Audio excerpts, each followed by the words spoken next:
Sire has arrived with a goal in mind.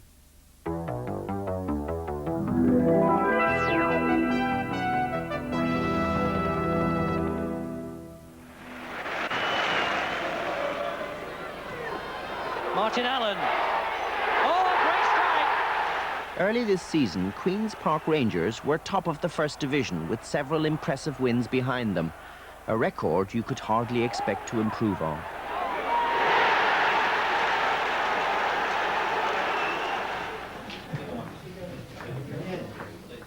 The traditional view of such success is that the man behind it is the manager.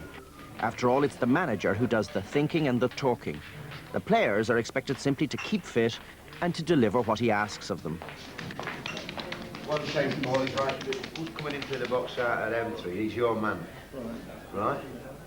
One will get really saying, you look around and pick up who's spare, rather than, you know, and then you, if they're going on to the near, you go into the near, as we said. But as manager Jim Smith admits, that doesn't necessarily guarantee results on the pitch. It's easy for us as managers and coaches to communicate, but when you get it all one way and that's all coming out from us, I sometimes tend to think players close their ears and say, here he goes again. So if he can't get through to them, how can he motivate his players to do better? One highly controversial answer is to use a sports psychologist. As an experiment, QED has offered him just that. John Sire, who worked at Tottenham in the early 80s, has been recruited for a period of 6 weeks. And this film is about what happened during that time.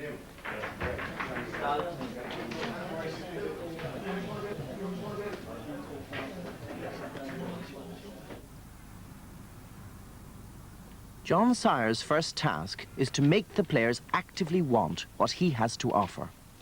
Mental training is really using your minds to improve your performance.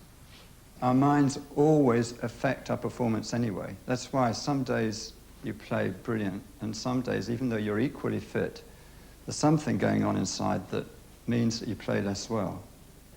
And mental training is really a set of exercises which you can do to ensure that you do use your mind positively to improve your performance. When we think in two different ways. We think in pictures and we think in words. Before a match, if Jim comes up to you and gives you an instruction, it'll be in words. Now, the other way that your mind thinks is in pictures. If you're driving to the game and you stop at the traffic lights and you're thinking about the game, you're probably thinking in pictures. You think about how you're going to play, you're probably thinking in pictures rather than words.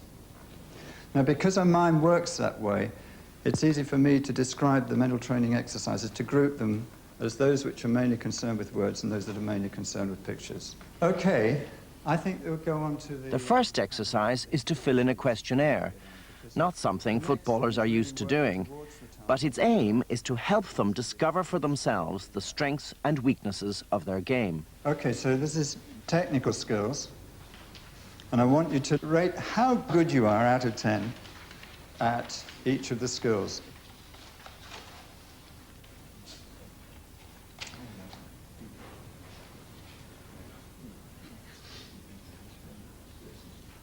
When you've done that, we look at the same skills again, and I'd like you to consider which of them are the most important this time.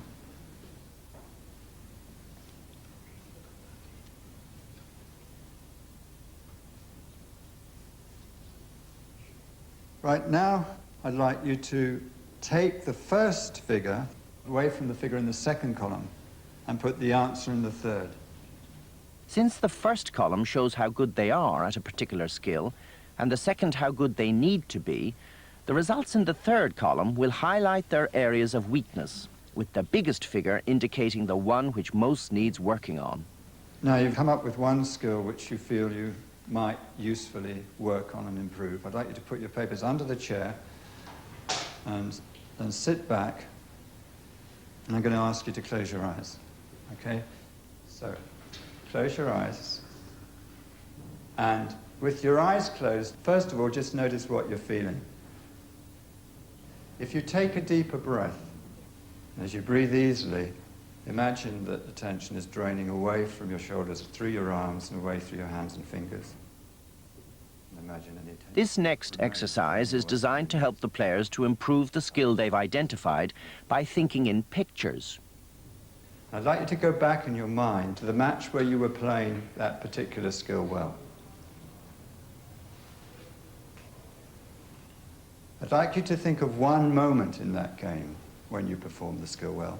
Notice what the weather is like on that particular day, what sounds you can hear in the crowd, what the ground feels like beneath your feet, who's beside you, who's supporting you, who the opponents are, and then allow yourself to play through that particular skill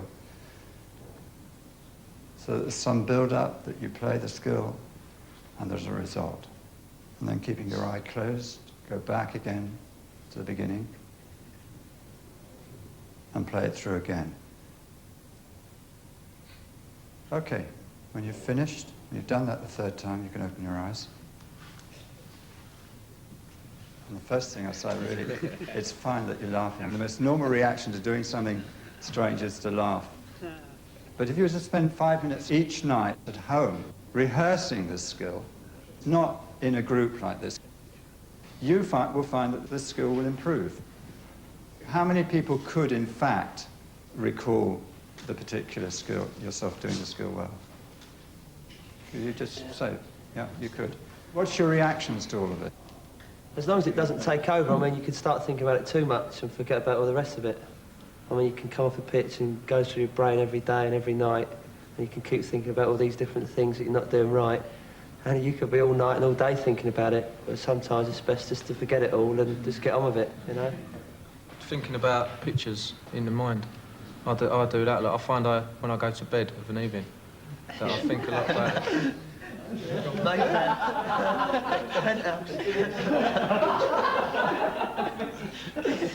find it hard to sleep after a game, and the game goes through my mind, what I've done well and what I haven't done so good. Dean Coney, Dixie, has accepted John's offer of one-to-one sessions, focusing on individual weaknesses. His weakness is that when he's passing an opponent, he invariably dodges to the left and finds it difficult to go the other way. So now John is asking him to visualize dodging to the right. This time, Dean, I'd like you to go back to the beginning and then take a deep breath and hold it for a moment. And keeping your eyes closed, tell me what you're doing, as if you're doing it now, and how it feels. Well, I'm just running towards the defender. And I just drop my left shoulder and move the ball to the right with the outside of my right foot. And momentum takes me past him on the outside. Good. Okay. Maybe open your eyes when you're finished. That was all right. You could do it. Yeah. Yeah. I feel myself going, Doing it. you know, yeah. So you know exactly it's what not natural to me to do that. I naturally go the other way. So, really, in order to develop that, you know what it is. You just need to practice it more. I mean, you can practice it more out there, of course, right, which is important too. Yeah. If you're taking the decision now, or you took it the other day, that this is it's worth spending a week to develop this particular thing, this particular ability, then it's good for you to actually practice it as often as you can, but also in your mind to practice it. Martin Allen, despite the doubts he expressed at the meeting, has also volunteered. Initially, his aim is to improve his speed. His ideal is his teammate Paul. Paul Parker's speed is just exceptional. I mean, he could make a mistake, or somebody else makes a mistake, and you think the centre forward's got this, and all of a sudden Paul's sort of taken off, and he's there. You know, he's got that, and he's straight in for it. He's like a couple of steps, and he's so quick, and he's there, and it's great. You know, I wish I had that sort of speed. Right. I wish I had. I wish I had the bit of film of what you just did, like this. Yeah, because that, you know, I mean, that's a bit of film of that would be a good. As you said it, you were feeling what it's like to do it. Okay, that's what I want to remind you of. because inside there is that feeling, and the more you reinforce that feeling, the more you're going to find it on the pitch when you need it. Given that you keep working at the physical exercises as well. Yeah. Okay, so we'll do the visualization now. For Martin's visualization, John is using a different technique. Martin tends to dwell on moments when things didn't work out. So John's taking one such moment and helping him to transform it into a success. Running onto the ball. Okay, you can feel yourself running on the ball. Take the ball forward. Yeah. Run towards the goal. Great. And then? Where's Tony Adams? Just, you know, Tony Adams is coming from the side and behind me. Yeah. On my right. And I'll flick the ball across the front of him to try to go on the other side. Yeah. And just as he slid, push the ball forward, and I'd have been clear. Right. Okay. And how did it feel to do that?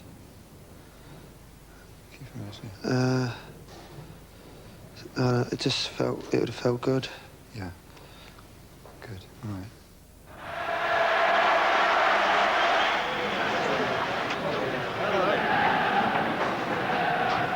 2 weeks into the experiment, QPR faced their toughest game yet, an away match against Liverpool. To study the effect of John's exercises, QED has appointed an assessor, Sally Newman, who is sports editor of QPR's local newspaper.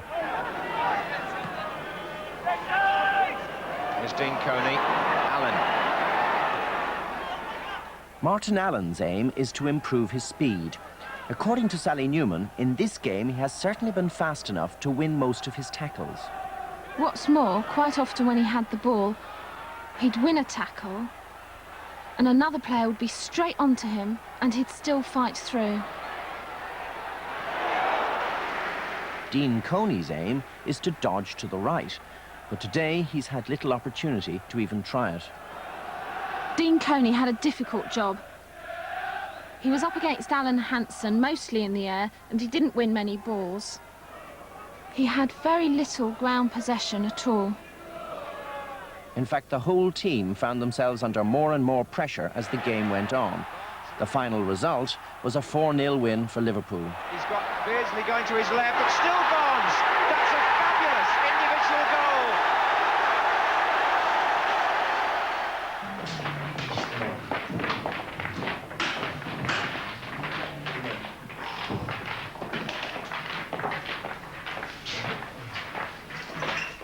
The team's defeat inevitably means they'll be depressed. That may well be something John Sire will want to work on later. For the moment, it's up to manager Jim Smith to console them. We had 4 good chances there in the second half by passing the ball, didn't we? Eh? 4 good chances. We were a bit unlucky and I thought you should have scored on others. So don't get your head down. As I said, most of your job was right. Just slosh your way a little bit. And we're still top of the table, ain't we? Equal with Liverpool. Isn't it? The following week, it's business as usual at the training ground. For John, the immediate task is to get the players to check their individual aims with Jim Smith and Peter Shreve, the team coach. I think what I would say to you, Martin, is, yeah, OK, everyone would like to be as fast as Paul Parker or, you know, could catch pigeons. I'm saying to you that is not your #1 requirement in your development at the minute. What you showed on the training ground this morning is what you should be concerned with. When you've got possession of the ball, taking your time, making the pass that means the most to the team. Yeah. Martin summed up the idea of taking his time as composure on the ball.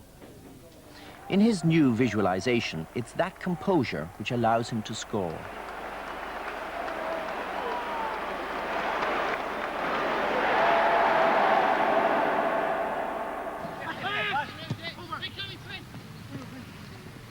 In Dean's case, Jim has suggested he should change his aim to being more aggressive, particularly as his original aim of dodging opponents to the right has already been effective. played in the under-21 game, England under-21s, and I actually did do I went past on the outside and got a crossing, and automatically I just thought of you, Right. and then just got on with the game. You know, it just flashed through my mind. Well, that's great. But I mean, what I'd like to say is, I mean, I did put that down. Yes. I'd like to improve it, but I mean, obviously, there's quite a few things. Well, that's right. What you've been going over. I mean, I agree with what the boss has said. Yeah. About being more nasty. More nasty. Being nasty, I don't think he means go around elbowing people. No. Things exactly. like that. He just means getting in front. Getting in front. You know, getting over the top of people like for headers, which is what more specific what he said. You know, and on the challenging. Perhaps I could work on that. Dean sums up his new aim as being attack-minded when facing goal. His new visualisation is to score with a header.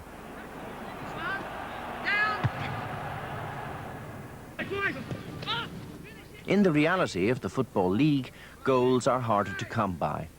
They depend not only on individuals, but on the team as a whole. And just recently, team morale has taken a battering. After a league win against Portsmouth, QPR's defeat in the Littlewoods Cup by 3rd Division Bury came as a nasty shock. But here too, John Sire's methods can help. He's suggested a team meeting where his aim will be to get the players to think and talk about their problems and to suggest their own solutions. John has asked Jim Smith to provide the subject. The one Jim has chosen is belief in the team's ability to win. In terms of what it means for you right now, what level is your level of belief? If you were to score it out of 10, what would it be? 8, 7, 7. 7, 7, 8. 7, 6, 7. 10. Right. Okay. Okay. That's good. Threw me there. Okay. So that's a baseline point. And I think, I mean, I appreciate the 10s, but speaking for myself about anything I do, sometimes I feel 10 and sometimes I don't, and it comes and goes a bit. So I want to sort of explore a little bit more the times when you feel 10 out of 10 and with times when maybe you feel only 5 out of 10. Okay, so I'd like you to write down an occasion or a situation in a match which gives you a feeling of, I'm not so sure. My belief isn't so high.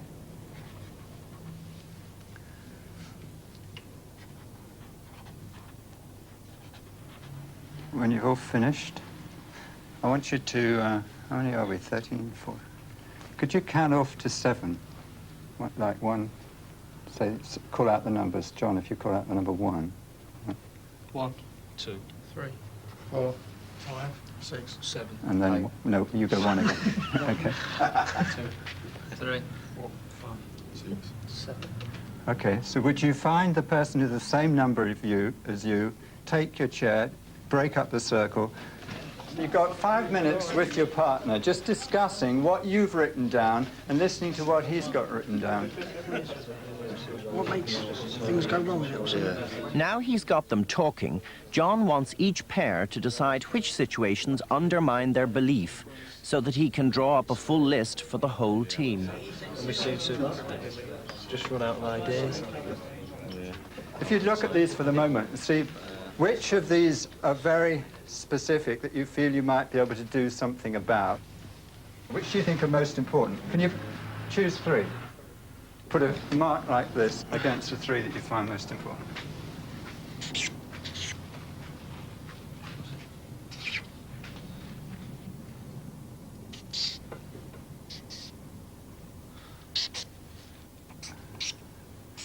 No ideas when a goal's down was scored highest. Players arguing, which is also something like this one. These two are linked. And players arguing was the second one. Now that the players have identified their 2 most urgent problems, John splits the team into groups of 4 to decide on possible solutions. He's happy with how we're playing, so It's got to come from the top. That way, but we've got to know when to change that particular system. I don't think there's been too much arguing throughout the team all season. It's silly hugging anyway. It's What? always been constructive, isn't it? Yeah. And when it has. Yeah. Can you spell that? It's been good. Okay, let's hear what we've got. The first screen. For the first question, we've got that I think the system we're playing, I think that we've got to have, when we do go a goal down and we're chasing a goal, I think we've got to have something worked out before, maybe in training, that we can change it. Well, we decided that we don't think the arguing's been a problem this season anyway, you know. No, Yes, it has. No, it hasn't.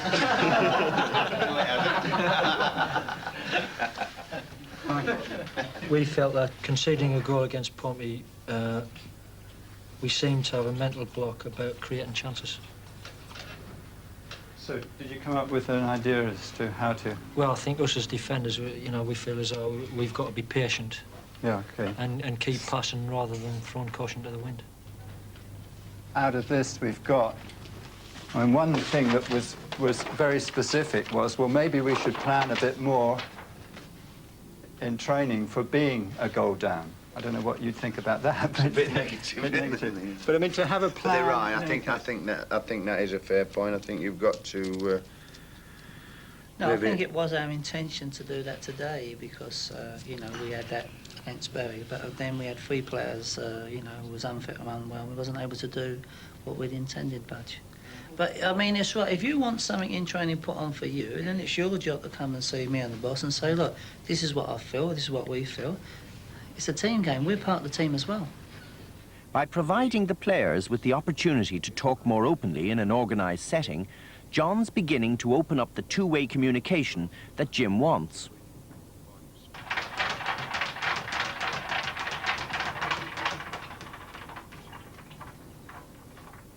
Strangely enough, improved communication is what Martin Allen sees as one of the biggest benefits of his individual work. Before, I didn't have anybody to sort of tell me what I'd done wrong or how I could improve. I was just sort of part of the team and the team meeting. The team have got to do this, the team have got to do that. But then it came to these individual meetings, and instead of the team, it was Martin, or we're not making enough tackles, or you're not composed enough around the box or in the midfield.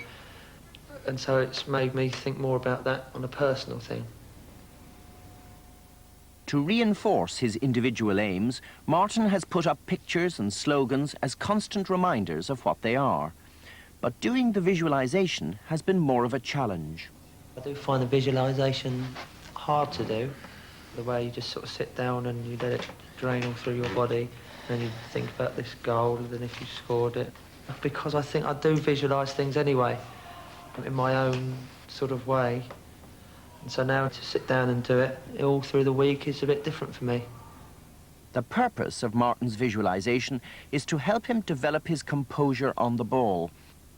The following Saturday against Norwich, when he needed that composure, he found it. Martin Allen.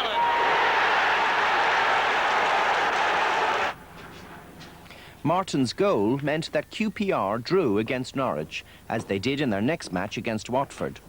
It's now John Sire's final week with the team. His aim today is to prepare the players for their forthcoming game against Tottenham. Looking ahead to Saturday's game, the 2 questions that I'd like to take today, and if you could get your pens and paper and answer them, are these. The first one is, what was the main message for you at training today? Second question is, what issues still need clarifying before Saturday? Under John's guidance, the players have become much more willing to think and talk about their problems. The basic team pattern needs to be practiced after the change of players participating. I just felt that after having a lot of success earlier on in the season, I think we're getting away from what is expected of individuals within the team. For instance, I thought within the last 2 or 3 weeks, full-backs have pushed on far too quick when we've won possession. And that's not allowing me to come out and join up with the midfield. It has changed, especially for me as a midfield player. Now, being part of 3 out-and-out midfield players with Justin coming in on the right, Kevin in the middle, and now me playing on the left. Before I knew exactly with Kevin, when you had the ball, virtually all the time, me and Kevin would make our crossover runs. Before John came to QPR, a discussion like this would have been unheard of. Now, Martin, like the other players, is much more willing to express his concerns over the details of tactical play. As a result, all of them have come to understand one another much better. I think what's happened again this morning, people, all of you, are communicating better and offering your observations, which I think is important. And I think you've also got to carry that onto the pitch. While you're talking to one another in here, you've got to talk a little bit more on the pitch, as I felt that wasn't there again this morning. You know, good instruction I'm talking about, not rollicking. I mean, I think we should talk a little bit more and be more helpful with our tongue on the pitch.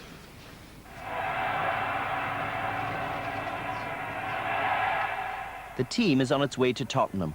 A win today could put them back to the top of the league. For John, it marks the end of his 6-week period. And for the players, another chance to put what they've learnt into practice. I've been thinking about being attack-minded, whereas in other games, you didn't even think nothing about it. You just done what you had to do. But now when the ball's up the other end of the field, or even when it's up this end of the field, you're thinking about being attack-minded.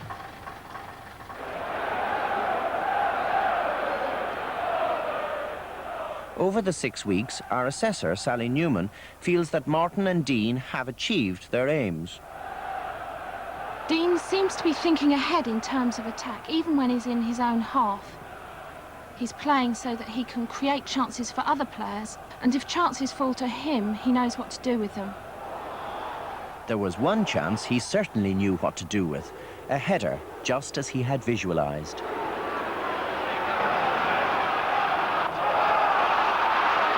In Martin's case, she thinks his newfound composure has made him a more effective player.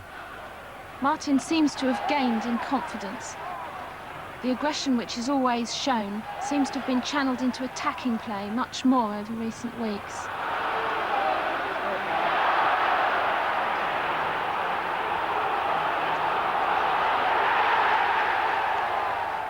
QPR held Tottenham to a draw, despite playing most of the match with only 10 men. Great result there, though. Yeah, great result, boys. Although the experiment has lasted only 6 weeks, Jim Smith believes that John has benefited the whole team. He has made a definite impact in ways that I didn't at first think that was going to happen, and that is people being more mentally aware of their own teammates' duties, their own duties, and how they can help themselves to be more positive and more confident on the pitch. And I think if they're all doing that, it communicates a team spirit, and there's a better feeling amongst everybody, and that is also very important.